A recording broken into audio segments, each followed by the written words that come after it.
Mr. Chairman, thank you. The conversation so far reminds me that you and I ought to resolve our differences and introduce legislation. So as Senator Thune said, let's go to work. Our differences are very minor, or they seem very minor in the face of the revelations that we've now seen. So I'm hoping we can move forward, Senator Moran. I share that view, Mr. Chairman. Thank you.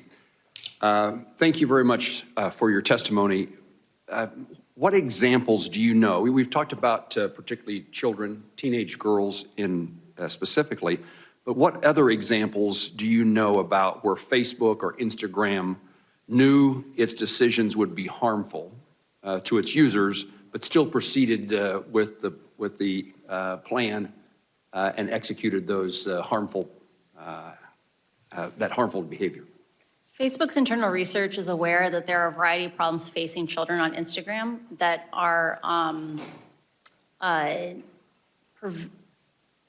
they know that severe harm is happening to children. For example, in the case of bullying, Facebook knows that Instagram dramatically changes the experience of high school. So when we were in high school, when I was in high school, most kids looked at me and changed your wording. Sorry.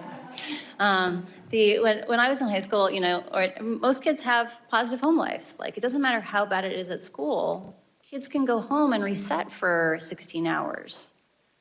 Kids who are bullied on Instagram, the bullying follows them home. It follows them into their bedrooms. The last thing they see before they go to bed at night is someone being cruel to them, or the first thing they see in the morning is someone being cruel to them.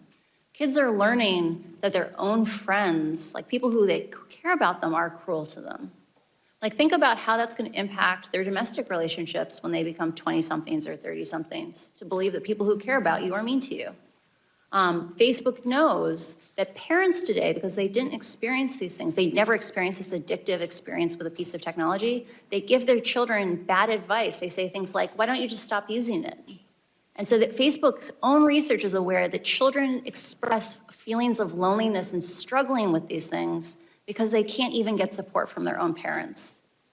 I don't understand how Facebook can know all these things and not escalate it to someone like Congress for help and support in navigating these problems. Let me ask the question in a broader way. Besides teenagers or besides girls or besides youth, are there other practices at Facebook or Instagram that are known to be harmful but yet are pursued?